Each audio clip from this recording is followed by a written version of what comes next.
चलो तैयार हो जाओ बेटा। अब आगे क्वेश्चन जो हम लोग का है 223 नंबर से है और ये क्वेश्चन पूछा गया है। तो चलिए देखिए 223 नंबर क्वेश्चन आपका क्या कह रहा है। कह रहा है सीमांत वेग वस्तु की त्रिज्या के वर्ग के, मतलब बेटा सीमांत वेग जो होता है कल ही बताए थे हम कि ये सीमांत वेग क्या होता है। तो वही कह रहा है सीमांत वेग वस्तु की त्रिज्या के वर्ग के डैश होते हैं। क्या होते हैं? अनुकर्मानुपाती होते हैं। याद रखना आंसर क्या हो जाएगा बेटा? अनुकर्मानुपाती होते हैं। आगे देखो बेटा, कहता है द्रव का ऐसा प्रवाह, द्रव आप समझ रहे हैं पानी दूध दही घी।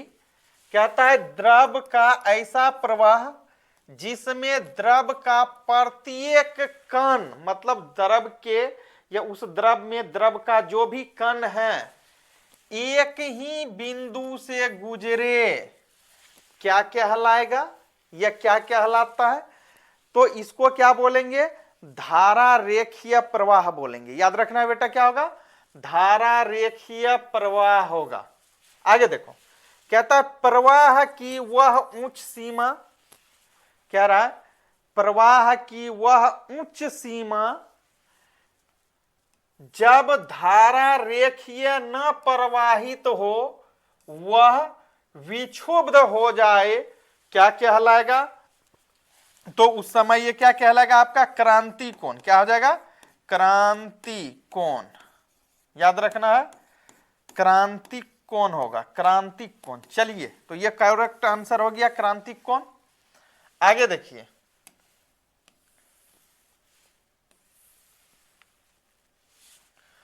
आगे क्वेश्चन है बेटा आपका, कहता है यदि द्रव, यहां द्रव होता, कहता है यदि द्रव का प्रवाह उसके क्रांतिक वेग से अधिक हो तो प्रवाह किस पर निर्भर करेगा? जब ये याद रखना है बेटा, आपको इस चीज को याद रखना है कि यदि द्रव का प्रवाह उसके क्रांतिक वेग से अधिक होगा तो प्रवाह जो होगा किस पर निर्भर करेगा? तो घनत्व के ऊपर निर्भर करेगा, जिसको आप डेनिसिटी बोलते हैं। क्या बोलते हैं? डेनिसिटी, मतलब घनत्व। घनत्व पे डिपेंड करेगा। तो इसका करेक्ट आंसर घनत्व। आगे देखिए, कहता है यदि द्रव का प्रवाह, कह रहा है यदि द्रव का प्रवाह उसके क्रांतिक वेग से कम होता है तो उसका प्रवाह किस पर निर्भर करता है? तो उसका प्रभाव जो बेटा निर्भर करेगा इसका श्यानता पर। फिर से इस क्वेश्चन को एक बार देख लीजिए। कहता है यदि द्रव का प्रवाह, द्रव का प्रवाह मतलब द्रव जो गुजरता है, चलता है, बहता है, उसके क्रांतिक वेग से कम होता है तो उसका प्रवाह किस पर निर्भर करेगा?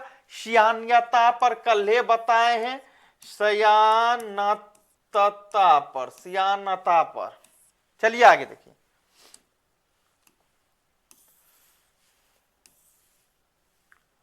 आगे क्वेश्चन है बेटा आपका दिया हुआ है।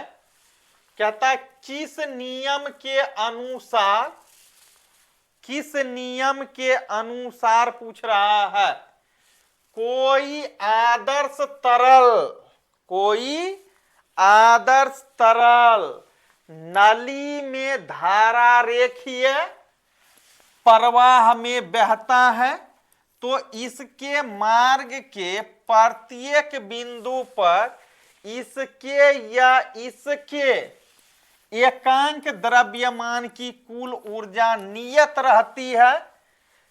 तो ये क्या होगा आप जानते हैं, ये क्या दिया हुआ है? बर्नौली साहब का नियम। बर्नौली साहब का नियम ये है, जिन बच्चे को याद नहीं है तो आप रट्टा मार लीजिए, आप देख लीजिए, समझ लीजिए बर्नौली का सिद्धांत क्या है, बर्नौली साहब का नियम क्या था।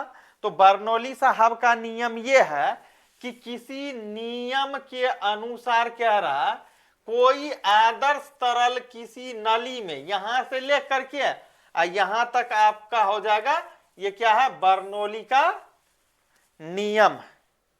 तो कौन सा बर्नौली का नियम है याद रखना फिर से, कोई आदर्श तरल किसी नली में धारा रेखीय प्रवाह में बहता है तो इनके मार्ग के प्रत्येक बिंदु पर इसके या इसके एकांक द्रव्यमान की कुल ऊर्जा क्या रहेगी, नियत रहेगी। आगे देखिए कहता है, आगे क्वेश्चन जो आपका दिया हुआ है कहता है क्षैतिज पाइप में किसी तरल की, कह रहा है क्षैतिज पाइप में किसी तरल की प्रवाह की दर को किसमें मापा जाता है या किससे मापेंगे, तो याद रखना है वेंटीमीटर के द्वारा मापते हैं बेटा, वेंटीमीटर, वेंटीमीटर के द्वारा। चलिए आगे देखिए, करेक्ट आंसर ये होगा।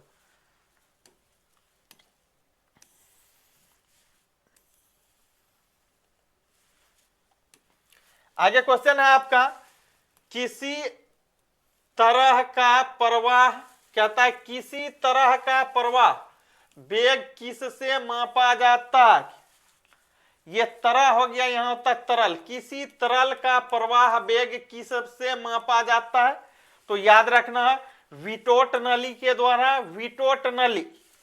आगे देखिए कहता है एक अच्छे स्नेहक के कौन कौन से दो गुण हैं, तो एक अच्छे स्नेहक के जो बेटा गुण होता है वह पहला ये हो गया कि कम पृष्ठ तनाव, कम पृष्ठ तनाव, दूसरा उच्च सियान्यता, ये कल बताए थे कम पृष्ठ तनाव क्या होता है, पृष्ठ तनाव के कारण ही हम लोग जो भोजन खाते हैं गर्मा गर्म तो टेस्ट लगता है, और जब ये पृष्ठ तनाव वहां कम हो जाता है, मतलब ठंडा भोजन का पृष्ठ तनाव क्या होता है, कम होता है, जिसके चलते हमको टेस्ट नहीं बुझाता है, मुंहमा में खाना लेते हैं, हमको ठंडा खाना का क्या होता है, उस समय ठंडा खाना कम पृष्ठ तनाव होता है, जिसके चलते शरीर के प्रत्येक भाग में, मतलब माउथ का जो आगे वाला अग्र भाग जो है इसमें सारे जगह भोजन नहीं पहुंच पाता है, मतलब उस टाइप से, जिसके चलते क्या होता है कि हमको भोजन टेस्टी नहीं लगता। लेकिन गर्मा गर्म खाना जो रहता है, आप पढ़े हैं गर्मी के दिनों में क्या होता है, कुछ वस्तुएं क्या होती है, क्या होती है आप जानते हैं, जैसे दो ट्रेन के बीच, कुछ दो पटरियों के बीच कुछ रिक्त स्थान क्यों छोड़ दिया जाता है, इसलिए छोड़ दिया जाता है कि गर्मी के दिनों में क्या होता है, धातु जो है, लोहा जो है, चदरा जो है, वो क्या होता है, फैलता है उष्मा पा करके, इसलिए दो पटरियों के बीच क्या किया जाता है, जगह छोड़ दिया जाता है। जस्ट यही लागू होता है हम लोग के खाना में, जहां पृष्ठ तनाव कम हो जाएगा, तो कम का मतलब हुआ ठंडा, ठंडा में लोहा नहीं सुकड़ता है, उसी तरह से हमारे मुंह में जब पृष्ठ तनाव कम रहता है तो भोजन जो हम लोग खाते हैं ठंडा, तो उसका टेस्ट नहीं बुझाता। ऐसे इस पे एक क्लास दे चुके हैं हम। चलिए आगे देखिए, कहता है सामान्य जल का पृष्ठ तनाव कितना होता है, सामान्यतः जल का जो बेटा पृष्ठ तनाव होता है ना, माइनस कितना 73 डायन या सेमी बोल लीजिए, मतलब सेंटीमीटर। तो हमेशा इसी को याद रखना है कि सामान्य जल जो होता है, इस सामान्य जल का पृष्ठ तनाव जो होता है ना, -73 सेंटीमीटर आप बोल सकते हैं, या तो डायन बोल सकते हैं। चलिए आगे देखिए,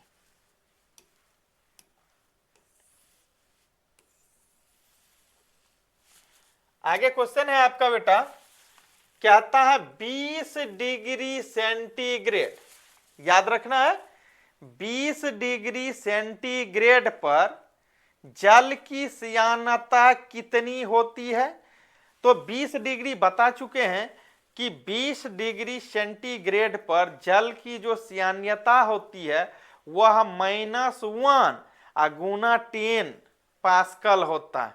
मतलब बात करें ग्लिसरीन का, मतलब 14.1 पास्कल के बराबर हो जाता है। तो याद आपको इतना ही रखना है, -1 गुना 10 पास्कल, और पास्कल को बताए थे बेटा किससे डिनोट करते हैं, पीए से पास्कल।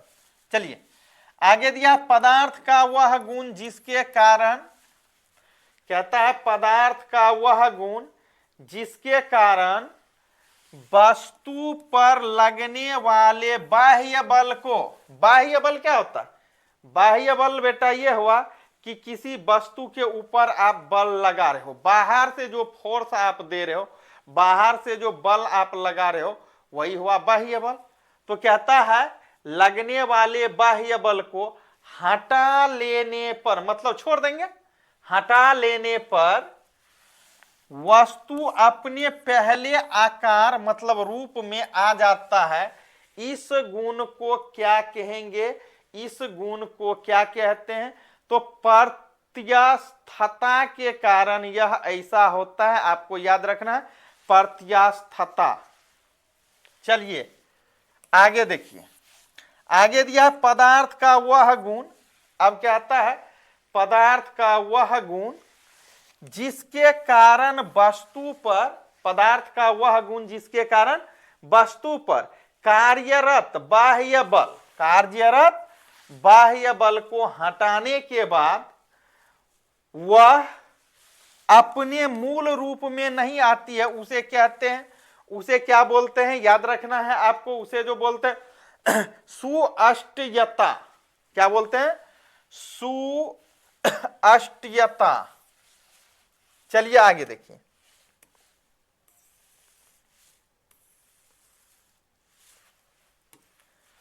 आगे क्वेश्चन है आपका, कह रहा प्रति एकांक क्षेत्रफल पर लगने वाले आंतरिक बल को क्या कहते हैं?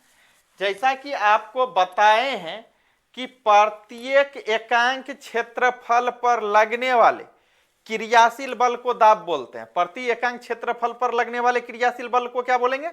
दाब बोलेंगे। लेकिन यहां यह नहीं कह रहा है, क्वेश्चन थोड़ा सा चेंज है। चेंज में क्या कह रहा है कि प्रति एकांक क्षेत्रफल पर लगने वाले आंतरिक बल को क्या कहते हैं?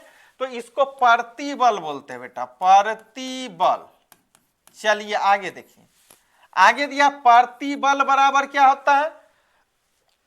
प्रतिबल बराबर कई बार पूछा गया, प्रतिबल बराबर याद रखना है होता है, प्रतिबल बराबर होता है बल बटे क्षेत्रफल। याद रखना है, क्षेत्रफल मतलब एरिया हो गया आपका ये। आगे देखिए, कहता प्रतिबल का मात्रक, प्रतिबल का मात्रक जो होता है बेटा, जो बल का होता है आप जानते हैं, प्रतिबल का जो मात्रक होता है वह होता है न्यूटन। क्या होता है? प्रतिबल का एसआई मात्रक या प्रतिबल का मात्रक अगर पूछे तो न्यूटन या मीटर स्क्वायर। याद रखना है, न्यूटन प्रति मीटर स्क्वायर। चलिए आगे देखिए, आगे दिया विकृति कैसी राशि है? विकृति अगर पूछ दे, ये क्वेश्चन कई बार ऐसे पूछा गया कि विकृति जो है बेटा, विकृति कौन सी राशि है? तो विकृति जो है विमाहीन है। क्या है? विमाहीन। याद रखना, विकृति क्या है? विमाहीन है। चलिए आगे देखिए, आगे क्वेश्चन दिया हुआ है आपका, प्रत्यास्थता गुणांक का एसआई मात्रक, प्रत्यास्था गुणांक का एसआई मात्रक जो होता है वह होता है न्यूटन प्रति मीटर स्क्वायर। याद रखना क्या होगा? न्यूटन प्रति मीटर स्क्वायर होता है। चलिए आगे देखो बेटा, आगे दिया है प्रत्यास्थता गुणांक, मतलब ई बराबर, प्रत्यास्था गुणांक को ई से डिनोट करते हैं। ई इज इक्वल टू क्या होता है? प्रतिबल अब बटे विकृति। विकृति याद रखना है, मतलब करेक्ट ये हो गया आंसर। चलिए आगे दिया, रबर की अपेक्षा इस्पात कैसा है? अब पूछ रहा है, रबर है मेरे पास, हम लोग के पास जो रबर होता है, कह रहा रबर की अपेक्षा मतलब रबर की तुलना में इस्पात जो होता है वह क्या है? तो रबर के तुलना में इस्पात जो होगा अधिक मजबूत होगा, सीधी सी बात है। तो ये क्या हो जाएगा? अधिक प्रत्यास्थ हो जाएगा। याद रखना, करेक्ट आंसर क्या होगा? अधिक प्रत्यास्थ। आगे देखिए, कहता कोई कण एक निश्चित समय अंतराल में, अब क्या रहा है, कोई कण है जो एक निश्चित समय अंतराल में एक निश्चित पथ पर पथ मीन्स क्या, रास्ता, रास्ता पर बार बार अपनी गति को दोहराता है, तो इस गति को क्या कहते हैं, इस गति को आवर्तकाल कहते हैं। मतलब बेटा आवर्तकाल में क्या होता है कि कोई भी कण जो होता है वह एक निश्चित समय के लिए, वह एक निश्चित समय अंतराल में एक निश्चित पथ पर ही क्या करेगा, दौड़ लगाएगा। क्या करेगा, इस टाइप से दौड़ लगाएगा, यहां से यहां, यहां से यहां। तो चलिए आज का क्लास यहीं तक, फिर मिल रहे हैं कल।